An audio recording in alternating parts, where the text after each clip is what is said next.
Tudo aconteceu muito rápido. Em 24 de fevereiro de 2022, pouco depois das 2 horário da Ucrânia, Vladimir Putin, presidente da Rússia, anunciou em um discurso de TV pré-gravado uma operação militar especial na Ucrânia. Decisão essa que viria a acarretar a mais grave crise militar na Europa desde a Segunda Guerra Mundial e a maior operação do gênero desde que os Estados Unidos invadiram o Iraque em 2003. Мною принято решение о проведении специальной военной операции. Para o resto do mundo, isso significava guerra. Em poucos minutos, o bombardeio começou. Os céus se iluminaram e a invasão russa na Ucrânia teve seu pontapé inicial.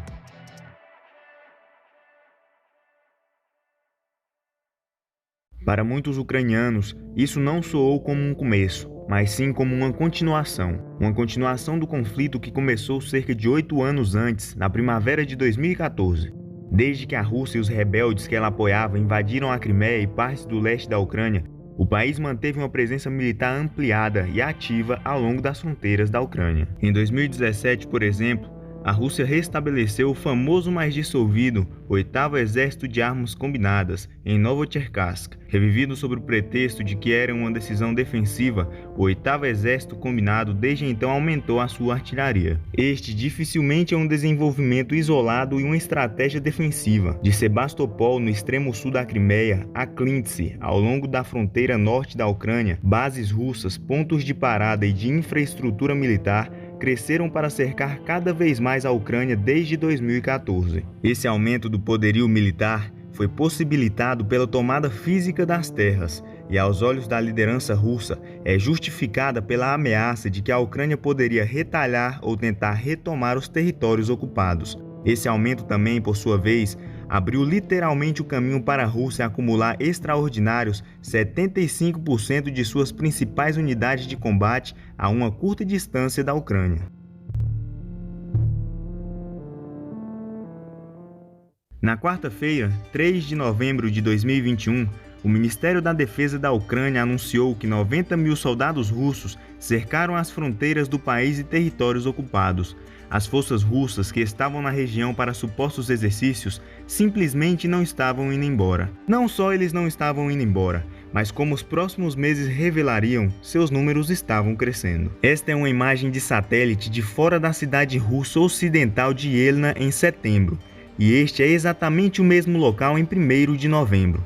De um campo vazio e uma estrada de terra para a área de preparação do 41º Exército Combinado Russo. Novembro apenas marcava o início da preparação. Imagens de satélite e postagens de mídias sociais revelavam soldados e suprimentos chegando ao sudoeste da Rússia em dezembro. Mas o que mais alarmou os analistas foi o fato de que, junto com os soldados e suprimentos, haviam unidades médicas, tendas hospitalares e reservas de combustível. Os russos estavam montando a infraestrutura para a guerra. A probabilidade de que isso fosse uma simulação despencou. Em janeiro, as forças russas entraram na Bielorrússia para exercícios conjuntos. Semanas depois, foi anunciado que os soldados ficariam. Áreas de teste estabelecidas como em Elna se expandiram ainda mais, enquanto novas surgiram, deixando um ar de mau pressentimento ao redor da Ucrânia. É importante frisar que o que tornou possível essa massiva mobilização de tropas, armas e suprimentos foi a vasta rede ferroviária da Rússia. A extensão dessa malha ferroviária, que conquistou o status de segunda maior do mundo, é um subproduto do tamanho do país. Enquanto isso, o grau de controle estatal, com o governo possuindo cerca de 20 mil das 21 mil locomotivas do país, é um legado da era soviética. Esse controle e extensão combinados significam que os militares russos dependem fortemente da rede ferroviária. Foram os trens que moveram as tropas, tanques e caminhões para Elna e através das províncias de Bryansk e Smolensk. A análise forense digital mostrou que também eram os trens que transportavam suprimentos do leste da Rússia até a Bielorrússia. E foi em grande parte graças a esses trens, ou a dependência da Rússia deles, que os forasteiros foram capazes de documentar com tanta precisão o acúmulo militar nas fronteiras da Ucrânia, enquanto câmeras filmavam tanques em trânsito em passagens ferroviárias. Filmagens essas que acabaram no TikTok e circularam por todo o mundo. Os trens prepararam o palco. Mas então, nas primeiras semanas de fevereiro, num piscar de olhos, Helena mandou suas tropas e suprimentos para o sul.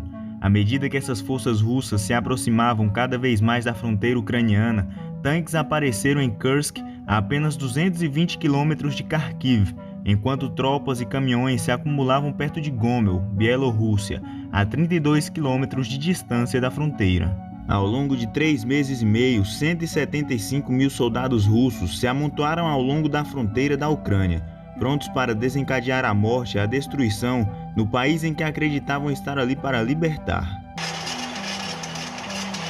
Nas primeiras horas da invasão da Ucrânia pela Rússia, a força russa trabalhou para paralisar a infraestrutura militar da Ucrânia. Algumas das primeiras rajadas do conflito envolveram ataques aéreos em bases aéreas ucranianas, em um esforço para ajudar a Rússia a obter rapidamente superioridade aérea sem forte resistência. 11 dessas bases foram destruídas durante o primeiro dia de hostilidades. Ao meio-dia, o foco mudou da defesa antecipada para a ofensiva, quando dezenas de helicópteros russos desembarcaram tropas no aeroporto Rostomel, a poucos quilômetros de Kiev. Esse foi aparentemente um esforço para criar uma ponte aérea, assumindo o controle do aeroporto para permitir que os aviões trouxessem mais tropas que entrariam em Kiev. Uma linha de abastecimento aérea poderia garantir um certo nível de apoio logístico, independentemente das condições no terreno entre a fronteira e Kiev. No entanto, ao saber disso, a Ucrânia encarregou que sua 4ª Brigada de Reação retomasse o aeroporto, o que foi feito com sucesso. No mesmo dia, quando os combates chegaram à zona de exclusão de Chernobyl e as tropas chegaram de todas as direções, o trabalho continuou atrás das linhas de frente para apoiar a invasão contínua. Em Brest, na Bielorrússia, as forças russas podiam ser vistas descarregando suprimentos de vagões e se reunindo em uma configuração de comboio voltado para o sul em direção à zona de guerra. Em Chodnik, perto do ponto mais próximo da Bielorrússia de Kiev, imagens de satélite capturaram uma estrada que os russos transformaram em uma base de helicópteros, com um X marcando cada zona de pouso. A leste, na própria Rússia, um hospital de campanha pôde ser visto pronto para tratar as primeiras vítimas, enquanto nas proximidades, outra instalação improvisada que abriga artilharia e lançadores de foguetes usados nas primeiras horas do conflito estava pronta para mais ataques. No entanto, apesar de toda a infraestrutura de guerra bem planejada construída em torno da Ucrânia, as coisas dentro da zona de guerra aparentemente não estavam indo como planejado. Quando o sol nasceu depois de uma noite sangrenta para o segundo dia de batalha, as forças russas voltaram suas atenções para Kiev, a capital do país, sede de seu governo e onde se encontrava o presidente, elogiado por todos, Vladimir Zelensky. Sob a suposição de que a ambição final da Rússia era instalar um governo fantoche, Kiev era o grande prêmio para a força invasora. Mas ainda assim, eles só conseguiram chegar aos subúrbios da cidade.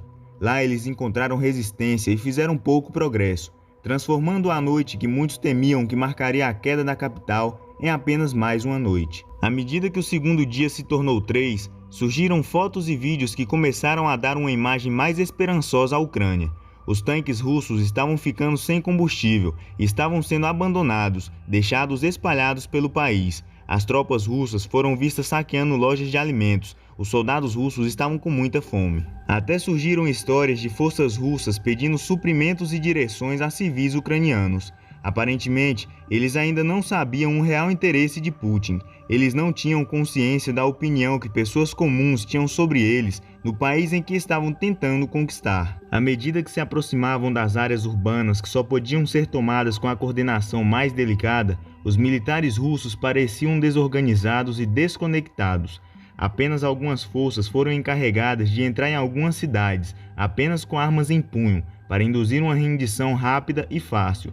Claro que não foi isso que se concretizou. A defesa ucraniana então percebeu que o ataque russo aparentemente tinha se esquecido da importância da logística. Aqui se faz valer as famosas palavras do general John J. Pershing: a infantaria vence as batalhas, a logística vence as guerras. Então a Ucrânia se voltou para destruir a logística da Rússia. Em plataformas de mídia social adaptadas para organizar a defesa guerrilheira do país, circularam mensagens ressaltando a importância de se destruir caminhões de combustíveis russos, porque é óbvio que se você parar os caminhões de combustível, você para os tanques. E ao contrário dos tanques, os caminhões de combustível normalmente não são blindados e podem ser destruídos com balas baratas e acessíveis, ou apenas com coquetéis Molotov. Quando os russos começaram a disfarçar seus caminhões de combustível para se parecerem com caminhões de transporte mais tradicionais, postagens e mensagens rapidamente revelou o disfarce, deixando claro que o perfil do alvo foi atualizado.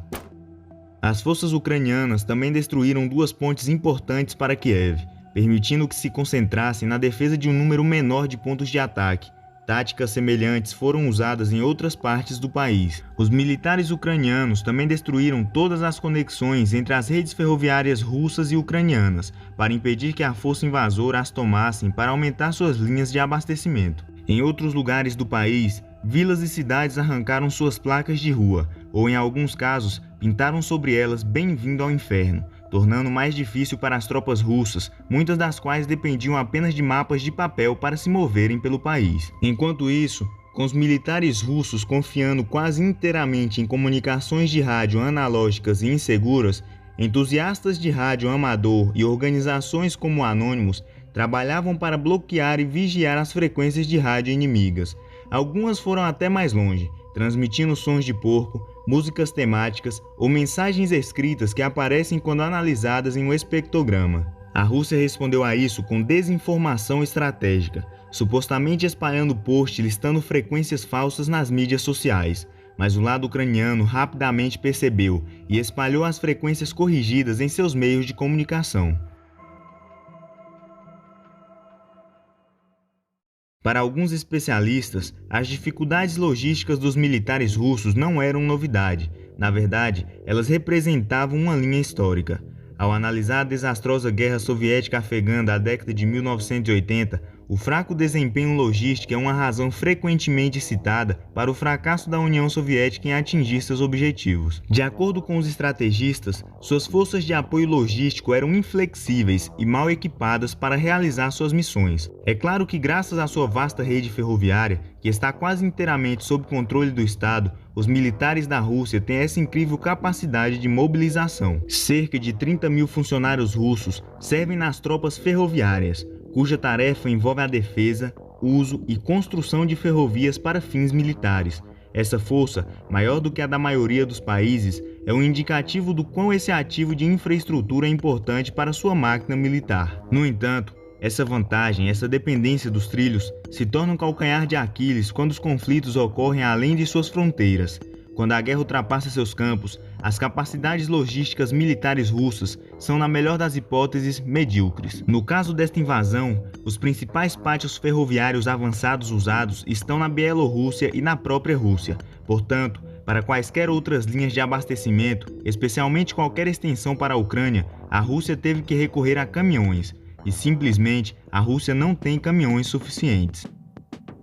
Cada um dos exércitos de armas combinadas da Rússia, a maior unidade de organização de suas forças terrestres, é normalmente apoiada por uma brigada de apoio técnico-material, que são suas forças de apoio logístico. Cada uma dessas brigadas é composta por cerca de 1.000 pessoas, operando 408 veículos de transporte com capacidade para transportar 1.870 toneladas de carga. Isso, ao que parece, é bastante inadequado. De acordo com o tenente-coronel aposentado dos Estados Unidos, Alex Vershini, especialista em modelagem e simulações de conflitos, as forças da Rússia, sob sua configuração atual, são simplesmente incapazes de apoiar adequadamente uma luta a mais de 145 quilômetros dos depósitos de suprimentos, neste caso, seus pátios ferroviários. E essas suposições foram baseadas em uma velocidade média de transporte de 70 km por hora, que provavelmente só é alcançada quando o território está firmemente sob controle russo, algo que se mostrou ilusório nos primeiros dias dessa invasão. Um conflito altamente ativo baseado no fogo de artilharia,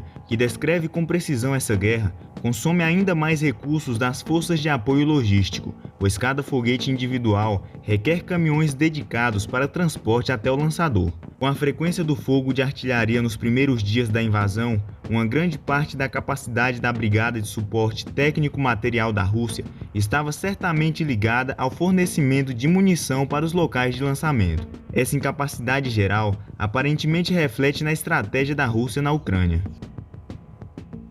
Atualmente, o que se nota é que a Rússia acreditava que, por meio de uma combinação de ataques aéreos e terrestres, nas horas e dias de abertura da invasão, os ucranianos arregariam rapidamente. Eles se renderiam ou as forças russas chegariam rapidamente a Kiev, derrubariam o governo e instalariam um governo fantoche. Uma crença que foi apoiada por quase todos os analistas independentes antes do início do conflito.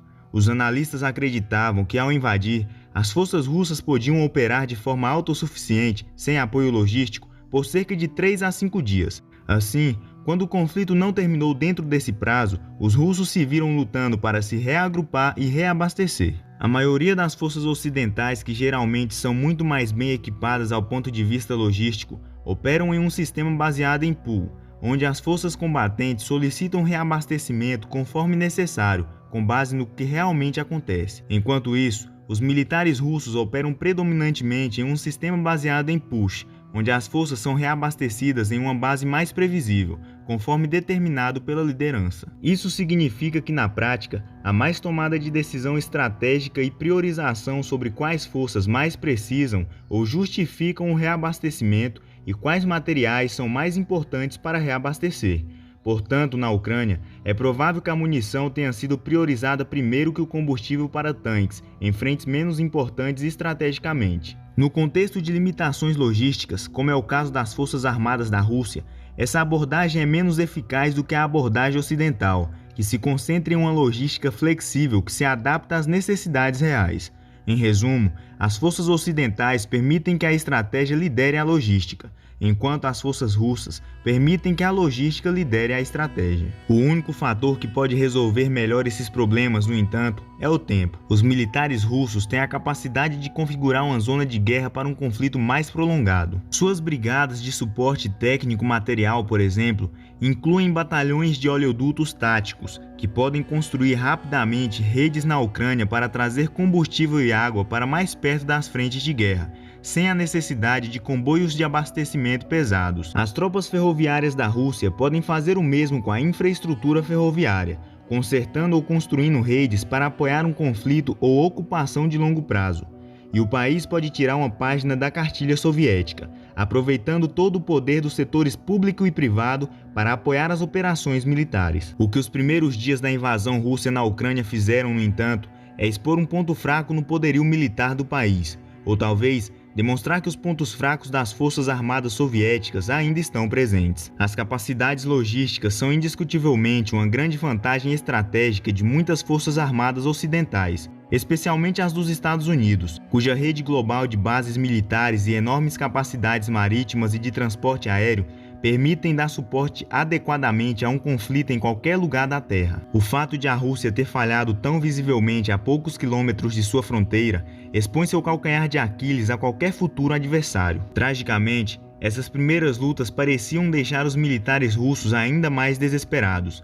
À medida que o conflito se prolongava, os russos recorreram a saques, bombardeios em áreas civis, armamento cada vez mais destrutivo e técnicas mais mortíferas para compensar sua falta de tato estratégico. Portanto, o verdadeiro custo do fracasso da Rússia recai sobre as vítimas inocentes da guerra, os defensores da Ucrânia, recrutas russos e, talvez o mais trágico, os civis ucranianos que foram deslocados, feridos ou mortos simplesmente por ficarem no lugar que chamavam de lar. Como muitos de vocês sabem, cobrir tópicos relacionados a guerras e conflitos pode ser difícil no YouTube. Infelizmente, essa é apenas a natureza de uma plataforma movida por anúncios. O conteúdo precisa ser considerado seguro pelos anunciantes. Portanto, tivemos que escrever e editar cuidadosamente este vídeo para ficar dentro das diretrizes de conteúdo do YouTube. Então, se você gostou desse vídeo, curta, comenta, se inscreva no canal e, o mais importante, compartilhe. Isso nos ajuda a trazer cada vez mais conteúdo de maior qualidade para vocês. Muito obrigado e até o próximo vídeo.